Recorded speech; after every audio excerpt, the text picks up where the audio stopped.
السلام عليكم حبايبي، ازيكم عاملين ايه؟ يا رب تكونوا بخير. معاكم ياسمين نظم من قناة جوري لتعليم الكروشيه.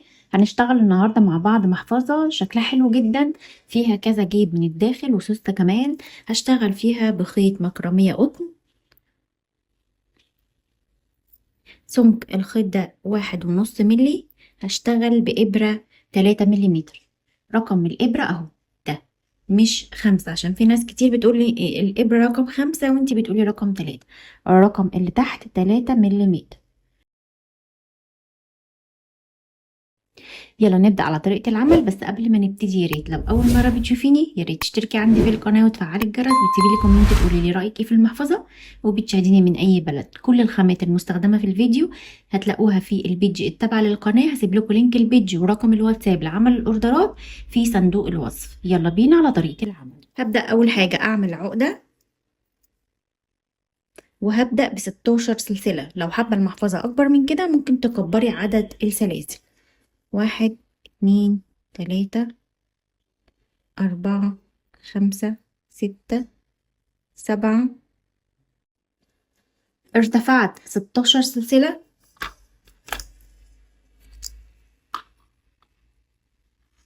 الطول بتاعهم 7 سنتي. هعمل كمان سلسلة ارتفاع لل16 سلسلة. مش بشتغل على السلسلة دي، بروح على الغرزة الأولى دي على طول في الحلقة الخلفية في الظهر كده، وهشتغل فيها 2 حشو. يعني أول غرزة بشتغل فيها تزايد كده. الغرزة رقم 16 اشتغلت فيها 2 حشو. بعد كده هشتغل في كل غرزة غرزة واحدة لحد ما اوصل لآخر غرزة.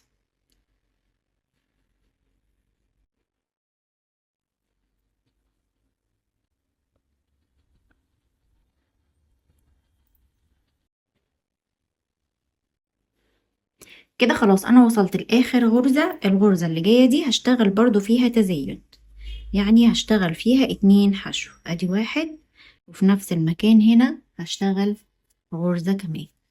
كده انا بدأت ب16 سلسلة واشتغلت عليهم 18 غرزة حشو. هرتفع سلسلة، والسطر اللي جاي ده كله هشتغله فوق كل غرزة غرزة واحدة. يعني هشتغل تحت الحلقتين في كل غرزة غرزة واحدة، وهشتغل كده 18 غرزة حشو.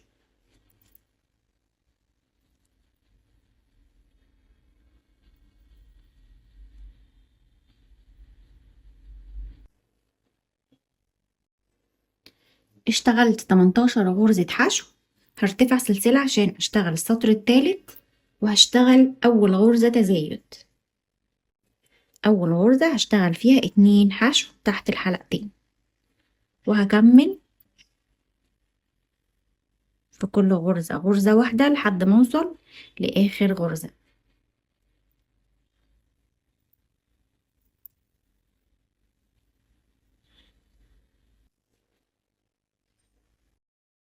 كده وصلت لنهاية السطر. معايا اخر غرزة هشتغل فيها 2 حشو.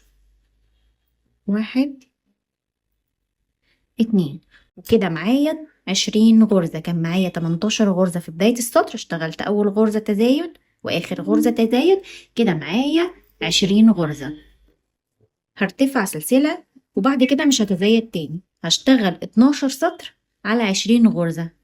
يعني أنا كده معايا 3 سطور هشتغل فوقيهم 12 سطر ثبات، عشان يبقى معايا 15 سطر غرزة حشو.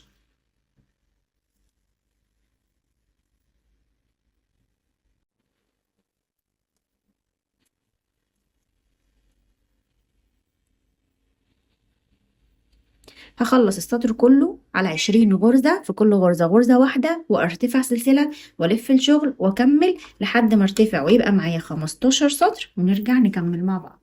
كده خلاص انا خلصت. بعد الثلاث سطور التزايد ارتفعت فوقيهم 12 سطر.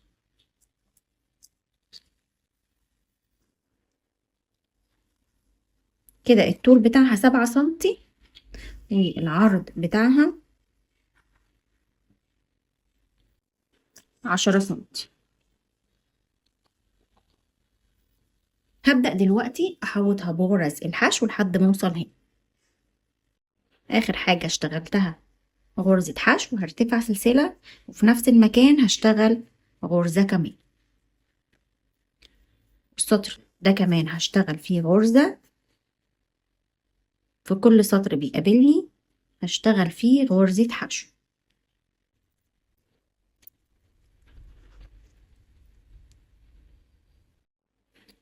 كده خلصت السطر ووصلت هنا عند عقدة البداية. هاجي في اول غرزة هنا اللي هي عقدة البداية دي، اخد معايا الخيط ده تحت الشغل، وهشتغل في نفس الغرزة دي 2 حشو. بعد كده هروح على الغرزة اللي جاية على طول واشتغل فيها غرزة واحدة.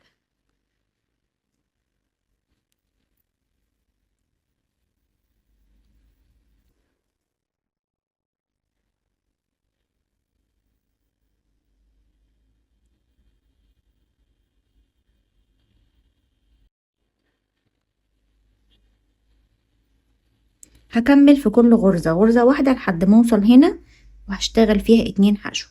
هاجي هنا ونرجع نكمل مع بعض.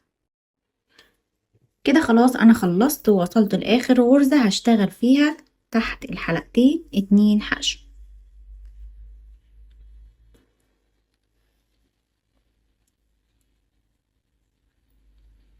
هكمل هنا في كل سطر غرزة واحدة.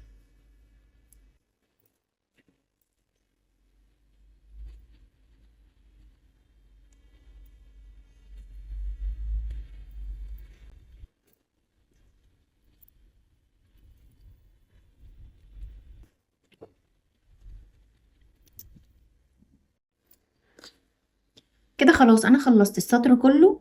هفصل الخيط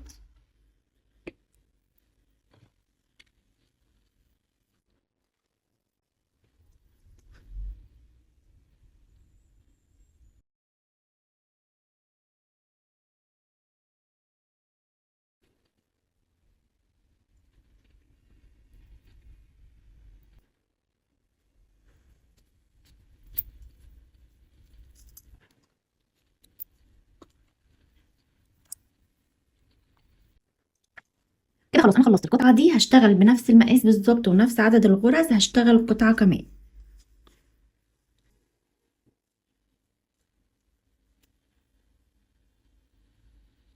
دول القطعتين اللي هيبقوا من الداخل اللي هنركب فيهم هنا السوستة وهنعمل فيهم الجبين للكروت.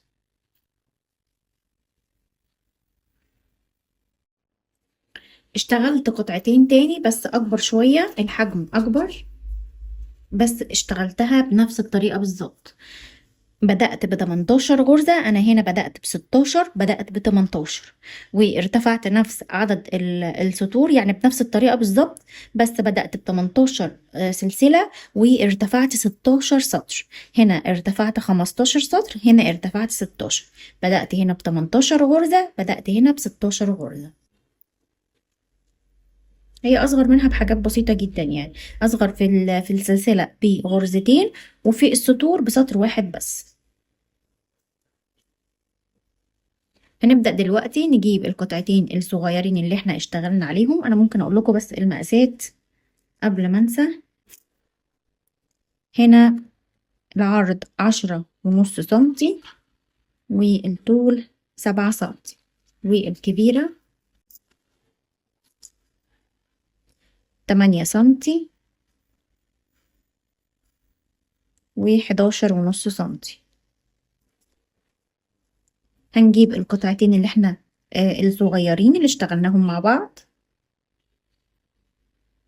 هجيب قطعة منهم وهبدأ اشتغل على السطر ده غرز حشو. هجيب إبرة أصغر دي مقاس 2.5، وهاجي هنا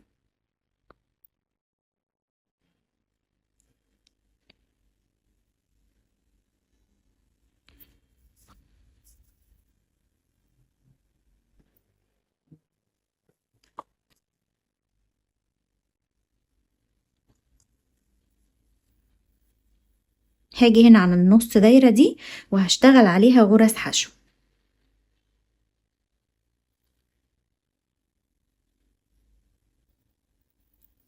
هو أول سطر بس بيبقى متعب شوية،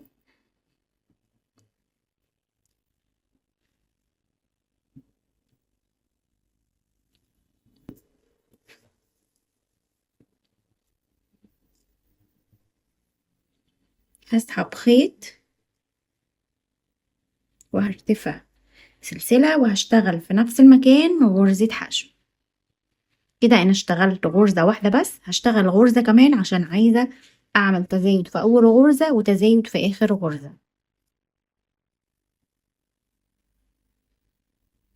كده اول غرزة انا اشتغلت فيها 2 حشو، بعد كده هشتغل في كل غرزة غرزة واحدة بس ما عدا اخر غرزة.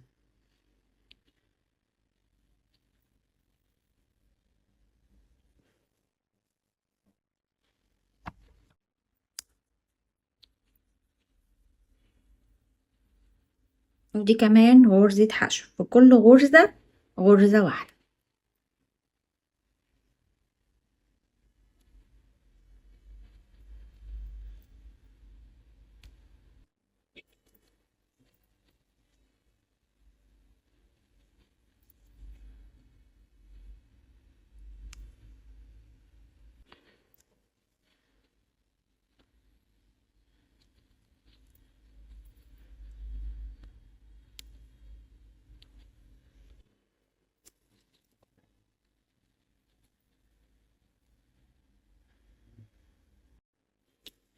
كده فاضل معايا اخر غرزة،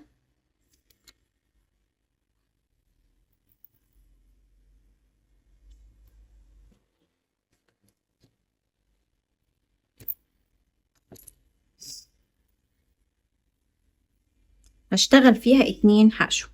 ادي غرزة وادي كمان غرزة، هرتفع سلسلة وهلف الشغل وهشتغل على الحلقة الأمامية.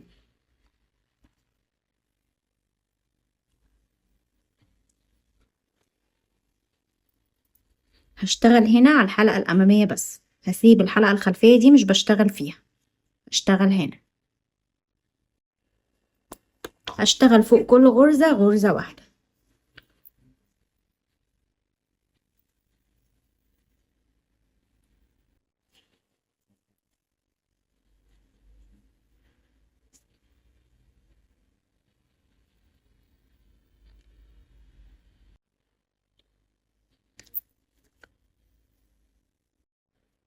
كده خلاص أنا خلصت غرزة حشو في الحلقة الأمامية السطر كله. هرتفع سلسلة وهلف الشغل وتحت الحلقتين هشتغل غرز حشو.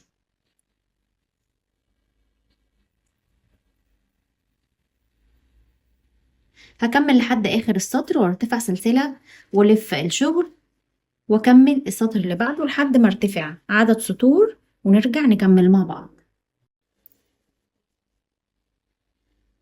ارتفعت 12 سطر،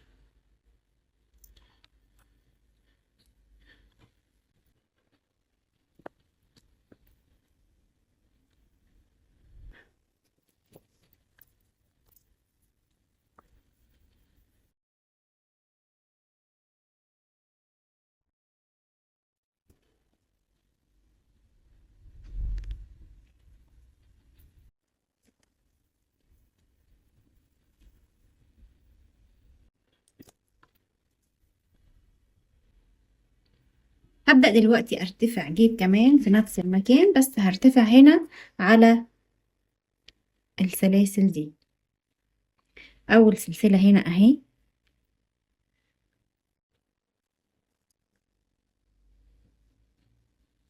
في الحلقة الخلفية دي اللي انا سبتها، وهشتغل عليها غرز حشو.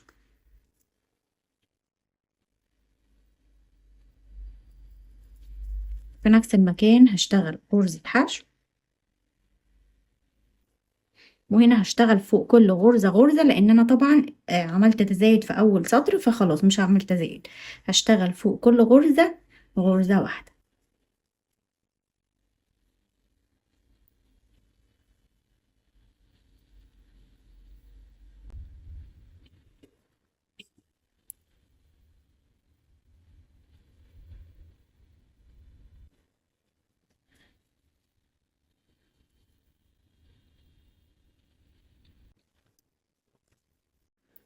كده خلاص انا خلصت السطر كله.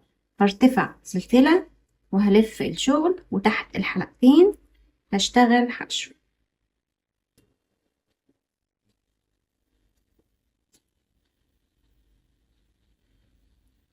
هكمل السطر كله وارتفع سلسلة والف الشغل واشتغل برضو عدد سطور وارجع اقول لكم انا اشتغلت كام سطر. ارتفعت 12 سطر، هقص الخيط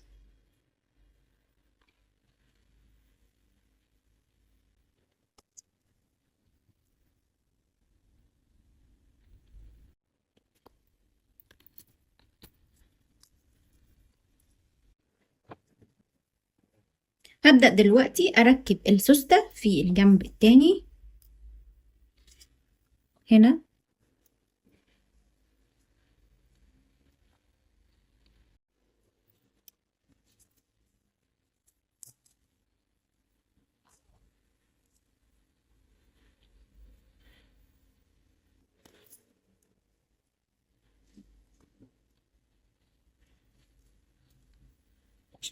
هخيط بخيط بلاستيك، ده خيط سنارة، خيط بلاستيك.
كده خلاص انا خلصت القطعة دي بتبقى في نص المحفظة. هبدأ دلوقتي اشتغل على القطعتين ال- ال- اللي هما بيبقوا في الخارج.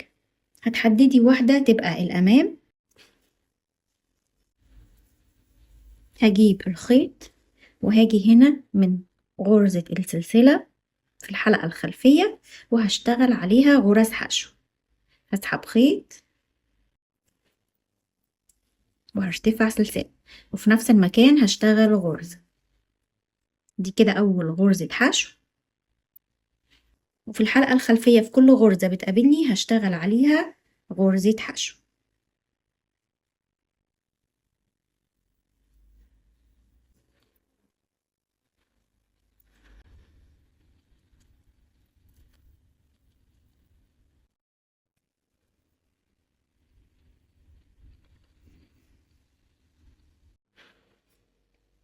خلصت السطر كله في الحلقة الخلفية غرزة حشو، هرتفع سلسلة وهلف الشغل، وتحت الحلقتين حشو.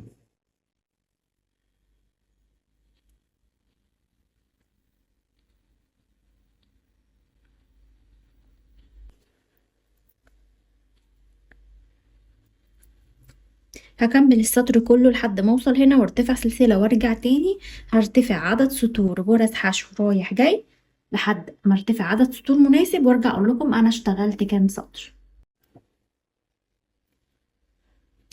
ارتفعت 5 سطور، هسحب خيط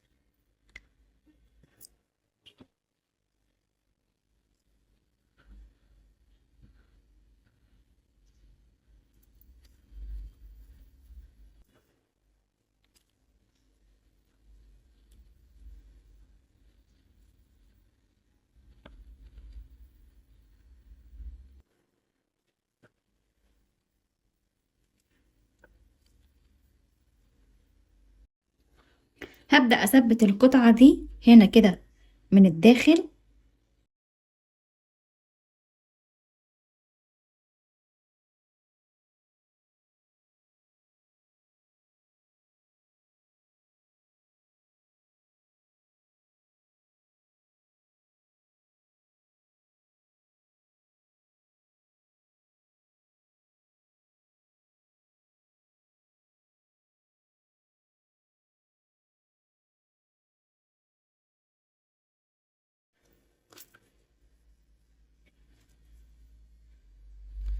هبدأ اثبت القطعة التانية اللي في الظهر دي بالخيط اللي انا سبته هنا.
كده فاضل القلاب بتاع المحفظة.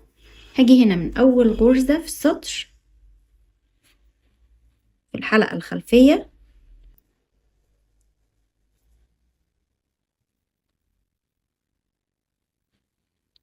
هسحب خيط وارتفع سلسلة.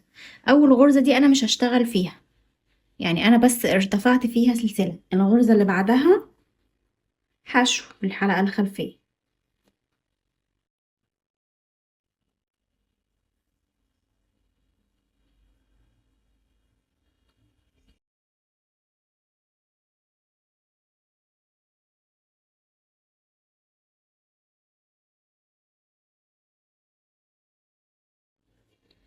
كده خلاص وصلت لاخر السطر، واخر غرزة هشتغل فيها غرزة منزلقة.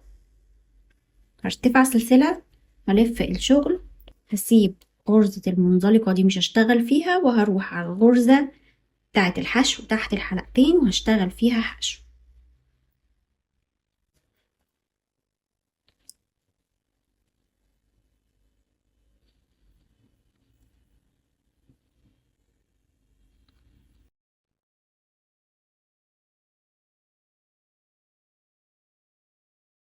كمل لحد اخر السطر وارتفع سلسلة، وارجع تاني لحد ما ارتفع طول قلاب، ونرجع نكمل مع بعض.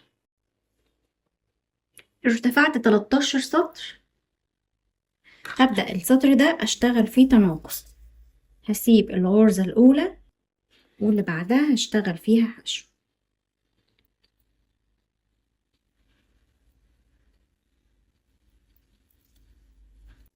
هكمل لحد اخر السطر عشان اشتغل برضو تناقص.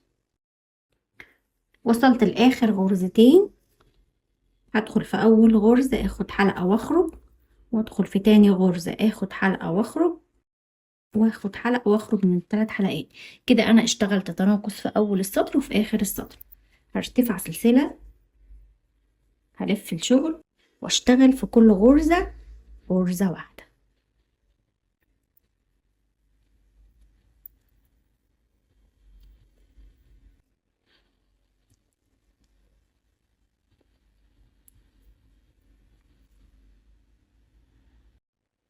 كده خلاص انا خلصت السطر. ارتفع سلسلة واقص الخيط،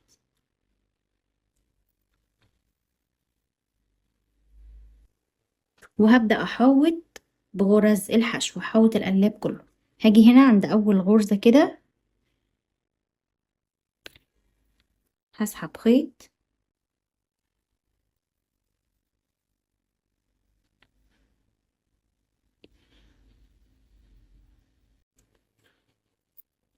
والسطر اللي جاي ده هشتغل فيه حشو.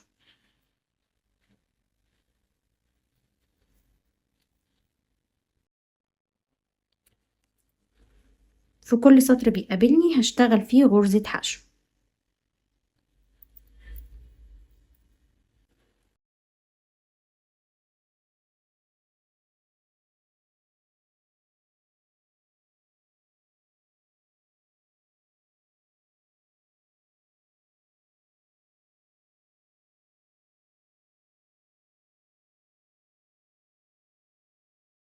وهاجي هنا تحت الحلقتين في اول غرزة وهشتغل فيها 2 حشو، 1 2.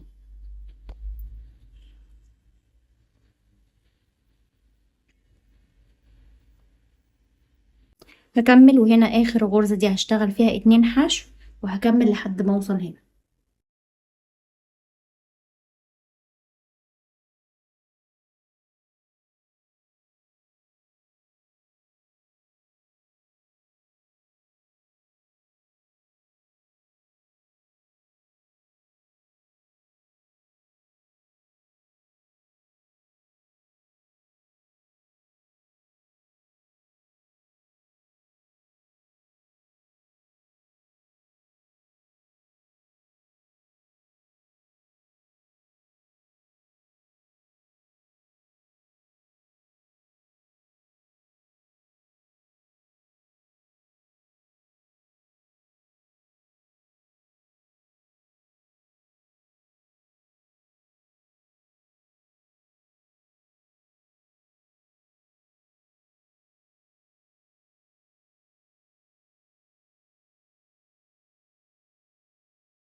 وبكده حبايبي تكون المحفظة خلصت معايا. ان شاء الله تنفذوها بكل سهولة وتعجبكم. لو عجبك الفيديو ما تنسيش تحطي لايك للفيديو، واشتركي في القناة وفعلي الجرس، وسيبي لي كومنت وقولي لي رأيك في المحفظة وبتشاهديني من اي بلد. انتظروني ان شاء الله في فيديو جديد، والسلام عليكم ورحمة الله.